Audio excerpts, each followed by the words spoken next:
I'm Haley. I'm also a case manager at the place. So the place is an organization that specifically works with young adults that are homeless or on the verge of being homeless. We were formerly known as Urban Peak, which a lot of people might be more familiar with. We were partnered with Urban Peak, or formed under Urban Peak, for about 19 years. We had just separated from them in 2019. The reason we separated from them is what they like to say is we were living in mom's basement, and we just wanted to kind of spread our own wings and see what we could do by ourselves, especially being that Urban Peak is in Denver and we're in the Springs. It just gives us a lot more room and opportunity to make our own decisions for what works best here in the Springs and for our demographic here. We still offer the same services and we still work together. Like, there have been cases where we had a situation of a client in Denver that needed to get out of Denver for protection, and they were able to bring them down to our shelter at the place. So it is something where we still work together, still offer a lot of the same services. Sorry, sometimes I talk way faster than these words go. Okay. And then, so our main programs is going to be street outreach, which is what we're a part of. Street outreach is we will go out onto the streets. So we do day outreach and we do night outreach once a month. So we'll literally walk the streets of Colorado, we'll go up north, we'll go to Fountain, Manitou, and just kind of bring people in our age group, see what people need on the streets. We have a lot of clients that are on the streets that just, one, aren't able to come to our drop-in center because of probation or things like that, or just don't want to. So our main focus with them is doing work with them on the streets. So we'll be able to do housing assessments, food stamps, Medicaid, give them clothes, whatever they need. And then we have our drop-in center, which is located on Fountain and Circle, right by Amy's Donuts. We're open from 9 a.m. to 5 p.m. and that's where we have 4 case managers and a clinician on site. And then, so 2 case managers will be able to go out on outreach and kind of work with clients on the streets, and then 2 case managers will be in the office where all of our other clients are able to come and hang out. We have a fully stocked kitchen, TV, Wi-Fi, computers that they can use. We have couches, private rooms for them to sleep, things like that. Just really a place to get them a little bit of a safe haven, get them off of the streets for a few hours. A lot of kids, if you know our shelters, they aren't the best, and a lot of clients or people that are on the streets don't want to be in the shelters. So they'll just kind of come use our resources, hang out, get away from the shelter for a bit before they go back overnight. We do education and employment, and then, I'll go into this a little bit more. Education and employment is mainly found at our shelter, which is called The Place. So The Place is our shelter, and that serves, I'm bad at keeping up with the slides. So our shelter is a 24/7 facility that serves youth 15 through their 21st birthday, and that's where you'll find the education and employment. They also do health case management, and they also have a clinician on site. And then the shelter, again, it's based on, the idea is to get them, I want to say, I believe it's a 30-day, ideally, program where we're able to get them in, help them find a job, help them find a more permanent housing situation, but a lot of the times that's not realistic, so we do work with our kiddos and they are able to stay longer depending on their situation and what they need. The shelter has individual case managers, which does a lot of the VI SPDATs, things like that, and then they also have the health education and employment, which helps them with jobs, resumes, finding resources to kind of get them on their feet. And then, we have a lot of fun things that we do too. So at the drop-in center, we'll do groups every Friday. We have memberships to the YMCA. We have a whole list of summer activities planned out where we want to go to the zoo and go to Ulysses. Is that what it's called? In Denver. So I'm not from here, so I haven't been there myself. But yeah, we do a lot of cool things for our youth to just kind of get them back involved in the community, get them on their feet, but all of our programs are very much so meet them where they're at, depending on the client, depending what they've been through, where they're at, stability, things like that.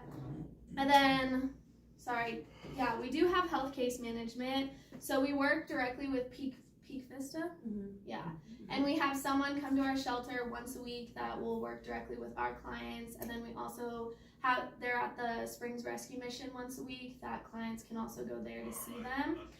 So a lot of really cool connections to just, again, meet our youth where they're at. A lot of the times with this demographic, you'll see issues as far as like showing up to appointments, remembering appointments.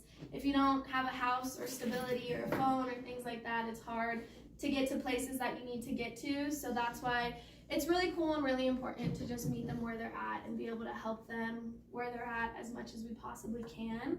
And then we also have a few housing programs. There's 3 main ones within our agency. So we have Rapid Rehousing, which is our quickest program. This is the one that's designed for kids that are ready to go back into the community, that they've been able to hold a job, they're able to pay rent. So we work with them. Their length of stay is up to 18 months. There's not as much case management. It's a lot more independent, again, getting ready to re-enter into society. And then you can kind of see it starts by paying portions of their rent, so 25, 50, 75. Then once they reach their full, that's when ideally they would move out and kind of start their own journey. And then the next one, sorry, I talk kind of fast. Am I going too fast? Okay. The next one is going to be transitional housing. So we have 2 transitional housing programs, and right now we're housing 12 youth. This one is a little bit of a longer stay with a little bit more hands-on help. This is for youth that are a little bit more vulnerable, that maybe aren't able to hold his job as much, aren't able to pay a full portion of rent. So this is kind of just like a more long-term program to be able to help them and again meet them where they're at. And then the last one that we have is permanent supportive housing. So this is going to be for a lot of our clients that might have a developmental disability or, have SSI that aren't able to work or have a hard time holding work. And this is a program where they're able to stay until they are 25 years old. They meet with a case manager weekly. They still have very supportive resources, very much hands on deck. The place has a lot of big plans in the future to be able to open up more permanent supportive housings and things like that we're working on. This is a huge need in our community with the demographic we serve. So yeah, this one, the length of stay is just up to 25. We actually just got 3 of our clients housed this week, which is super exciting.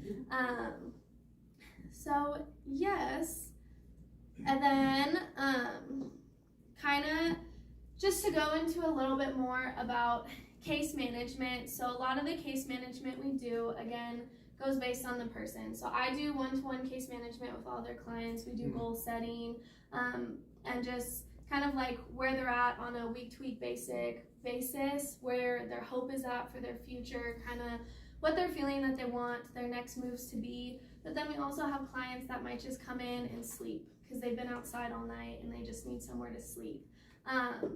But we do work on budgeting, cooking. We'll do some cooking classes. We did plant potting. I'm not good at that, so they took charge of that one. But it was really cool to see the youth kind of take control and be excited about potting their plant and keeping it alive and things like that. So just a lot of cool things to not only just help them get on their feet, but to also remind them that they're still kids, they're still young, they still want to have fun, they still deserve to find hope, and just kind of, like I said in my mission statement, just give them a place of love and belonging, to kind of build that self-esteem, to give them hope to move forward for the future. And then any questions? I know that was kind of a lot. How does it get funded? So we do have funding through HUD, and then we also do have a lot of donors. So between both. Yes. How many people do you have on staff? So with our drop-in center, it's kind of crazy. Over a year, we see over 600 clients, and there's 4 case managers, our program manager, then a clinician on site. The shelter, they have their shelter manager, their shelter supervisor, staff, and then they have 2 case managers, and then a clinician on site as well. And then housing, I want to say maybe 5 case managers, and then their program supervisor as well. The shelter houses 20 at a time, so that's kind of what their max is. Usually their beds are full. That is another thing. If there is a youth that's a minor that comes in, even if our beds are full, we do overflow for them. So they are always, if it is a minor, they will always be allowed into our shelter. I thought you said something early on. It sounded like you made it sound like youth would be reticent to come to the shelter. Yes. What developed that? So as far as the Springs Rescue Mission, just because it is such a large entity and a lot of our clients are younger, being in kind of a position where there's so many different people and age ranges and things like that, it can be hard, especially for our youth. Just as far as there's so many people and there's not as much hands-on deck work, whereas with us, there's a lot less and we serve a smaller demographic, so it can be easier for us to kind of get things done in a faster manner for our youth than it would be for them at the Springs Rescue Mission, if that makes sense. Just because the demographic they serve is everyone and all age ranges and things like that. So some of our kids, 20, 21, 22, going into a place where you don't have a lot of space, you're surrounded by people you don't know, it can be pretty overwhelming, especially when you're dealing with things like anxiety, depression, things like that on top of it. So you're saying coming to you, there's more of an easy flow to that, or more, not all, but yes. It's easier than some of the other. Yes. So for our demographic, in reference, so the Springs Rescue Mission does a lot of case management, but the number that they serve is a lot bigger than the number that we serve. So we're able to work with them in a much quicker manner than they would be. And again, it just utilizing your resources, right? They can use us, and then that leaves more room for the Springs Rescue Mission to kind of work with the clients that they have on deck, and then it kind of just helps everybody out. Yes. So CSPD and other sources say that runaways within the first 24 hours are likely to be approached by a trafficker. Therefore, Yes. do you educate them Yes. on grooming and those tactics? So with the clients that we can, yes, definitely. We do have clients that I guess I want to say it's meeting them where they're at. So different clients will educate them in different ways, if that makes sense, and kind of just work with them in different ways. So right now I have a client at the Springs Rescue Mission that I had met on one of her first days there, and she was doing okay. She was looking at going back home, and then this is kind of an example of what human trafficking will look like for us. Over a course of a couple days, you could tell that she was using, you could tell that there was an older man hanging around her, and it was something that obviously alerted me.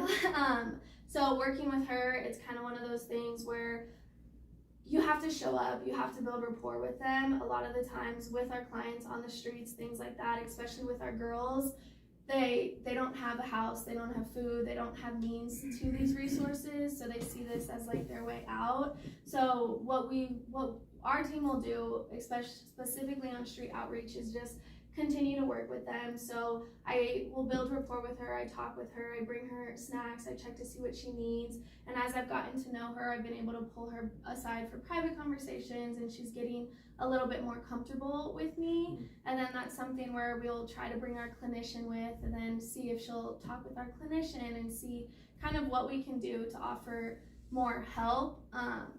But the other thing with our drop-in center is it's very low barrier, so they're able to come and go as they please. There's not whole lot of restrictions. It's very confidential. So again, we just work with them where they're at, and we try to just like help and show up and show them that they're wanted and that they're there. And sometimes, like a lot of our clients, they'll show up every day, every single day, Monday through Friday, and then they tell us that they're sad on the weekends when they're closed. And that's huge because, Saturday and Sunday they might be on the streets, they might be experiencing things that we don't necessarily want for them, but we know that they still continue to show up because we have that rapport. And in the long run, that just shows that they care and they know that we care enough for them to continue to show up, if that makes sense. So are you in a position, if you felt like you could identify a trafficker, that you could report them? So we don't report, we leave it, they have the option. So they have the option if they want to report or if they don't, because they are adults. If it's a minor, it's different, but because they are adults, they do have the option of whether they want to report or not. And then that's something where we do have funding to where if it case by case scenario, we are able to get them a hotel or get them a stay for the night, or obviously look at TESA and other resources that we can to try to get them away from that situation. But we won't report it unless we know for sure or unless they ask us to. Yes. Sorry, in the back. So I know you said you're not mandated to report. Are you mandated reporters of, I guess, child abuse as well? Yes, so if it's a minor, it's very different. Then we are mandated to report, but at least for outreach in particular, so we work with a lot more adults rather than minors. The shelter works with minors, so they do a lot more reporting than we do. But I think that's why it's hard, but it's also very cool what we do, because we have a lot of clients that come in and they know that it's just a safe place. So they don't have to be afraid of, PD coming or getting in trouble or being judged or anything like that. Like, they're just able to come and just be them. And if they want to talk to us, they can. And over time, they do open up a lot more than obviously when you first meet them. Like, after being there for a few months, I have a few clients that have opened up to me a lot about a lot of different circumstances, and that's something where we'll talk with our program manager and kind of see what the best route is, or if this is something that, they've already known, or things like that. And then we do work with the client to just kind of see if they do want to report, if it's a situation where they open up about sexual assault or being trafficked or things like that, then we're able to ask them, like, how do you want to handle this? And are you all confidential Yes. in all of your programs? Yes. So when you work with juveniles, how do you work with custody issues, parental notification, anything around those subjects? Yes, so with juveniles in particular, with our shelter, like if they want to do an overnight stay and don't have an ID or don't have permission, one thing that we do have to do is we'll take them to the police department, and then we get like a written signature that they are homeless or that they do need somewhere to stay, or if they're able to call like an emergency contact to verify that they are homeless or do need somewhere to stay, then that's kind of the route we go for that. You guys also give like bus passes back to where people need to go and help get Yes. IDs as well, right? Yes, so we do Greyhound bus passes. So if a client is able to, if we're able to verify that they have somewhere safe to go in a different state or something along those lines, then we will be able to fund to transport them back to that safe place. Did you have another question? No? Okay. I just was curious, my son-in-law works at the juvenile detention center, and how much of your minors would you say are homeless that have been released from the juvenile detention center and their family doesn't want them anymore because they did X, Y, and Z or nobody cares, Right. So I'm curious. Don't quote me on this. I don't have that statistic, but I would say just from personal experience, because we do ask that question a lot, have you been in the juvenile justice system? I would say it's probably about half that have. Just based off of what I do and the things that I fill out. Yes. Are your beds full every night in the I'd say probably like 80 to 85% of the time. If there is one or two beds open, you're always welcome to call the shelter and kind of put that bed on hold. We get calls sometimes from people out of state or people that know that they're gonna need a bed, and we're able to hold that for them. And then again, if it is a minor, then they will always be let into our shelter. And then if it's someone that's not a minor, we can help them with like a Z-trip. We'll call the Springs Rescue Mission, make sure they have a bed open, get them a Z-trip to the Springs Rescue Mission, and kind of give them more information to let them know if a bed does open up for them.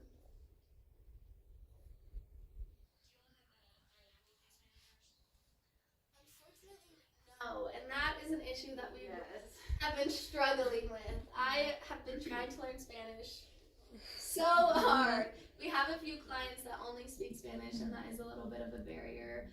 And it is hard when we're not able to help them to the best of our ability. We do have apps that kind of help translate. Our clinician, if they need to talk to a clinician, we'll try to get a team member because he's with Peak Vista, so they have a little bit more resources than we do.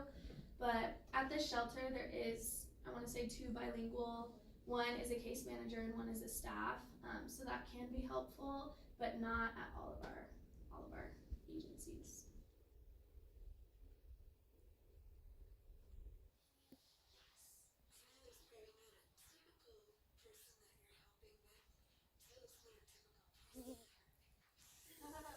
I'm like, who do you wanna? I'd say there's like a typical like three different types of categories to make it easier. Some of our clients, they are, and I feel like it goes with our housing program. Some are very good at holding jobs. You know, they apply for jobs on their own. They're very self-sufficient. They don't ask for a lot of help. They don't want a lot of help. I think a lot of it is just kind of having that safe space. If you're on the streets, if you're staying at the rescue mission, getting away and just kind of having a space of your own and while they're working and things like that. I'd say that's like one group. And then I'd say another group, they are capable of getting jobs, they're capable of applying, but they need a lot of pushing, they need a lot of reminding, they need help creating their job resumes, they need help getting driven to their appointments, they need reminders of when their appointments are, but they're very willing and they want to do so. It's just kind of giving them that push. We have a client that says he's been on vacation for 6 months and that he's done with his vacation and he just got a job, he just got housed, and he's super excited, he's super proud of it. So I think everyone's situation is different, and then we also have our clients that aren't ready to move into society yet, that kind of come once. We might see every day for a week, we might not see them for 2 weeks, and then we might see them every day for a week. A lot of the times we'll see those clients out on the streets, we'll be able to bring them supplies, but those are the clients that are just there, we're just there to show up for them and to let them know that they're cared for, but they're not ready for work or to kind of take any next steps, if that makes sense.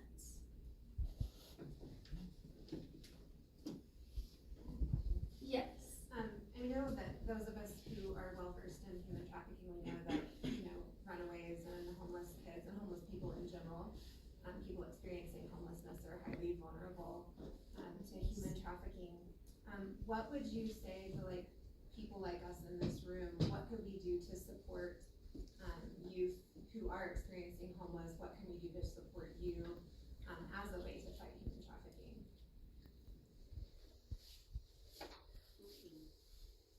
What can you do to support our agency or our youth? Both? Okay.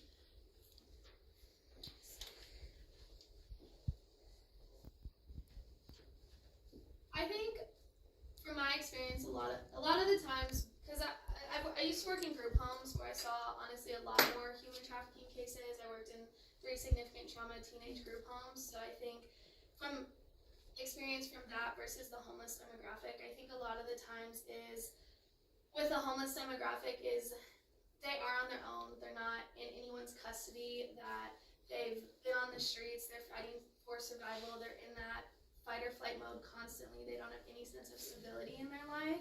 So it's really just that sense of trust is important, that sense of just showing up and being authentic and not judging them, for them to even feel comfortable to open up or to talk to anyone is super important. I think when you're out on the streets, you see so many people, but you're not really treated like a person. That's kind of what I hear a lot from our clients, is that they just wish people would treat them like people. So I think just being genuine in your encounters with them and being able to just give genuine support and an authentic relationship to be able to show them that they're worthy and that they're deserving of something different is just kind of like the best place to start, because I've never experienced not being able to say I have anything, you know, or not being able to say I have anyone that cares about me. So for them, if someone's giving them food or whatever it is, in that case, like, who are we to try to tell them, or, you know, to try to like stray them away from that if we don't show them that we deserve to kind of have that right in their life. As far as the agency, I think we have a lot of big plans in the future coming up, and I think, judging from this, not a lot of people know about us, so I think if you can just spread the word, if you know of any youth that are in need of care or of assistance. We're always, the shelter's 24 hours, we're 9 to 5, so there's always people that are able to talk with them and work with them. We do take donations year round of just like jackets, socks, just like basic necessities. Shampoo and conditioner is always super helpful, and just things like that to be able to supply and work with the people, with our youth that are on the streets or that don't have a lot. Really just the basic necessities for us goes a long way. Where do you take those items to? Either the shelter or a drop-in center. So the shelter is off of Cucharas, and then the drop-in center is off Fountain and Circle. You all work closely with Inside Out. We used to. I know before COVID that we used to do outreach with them, actually, and I know that they just started opening back up, They're right? restructuring right now. Yes. So I think there's been talk of kind of doing outreach with them again, but as of right now, we're not working as closely with them.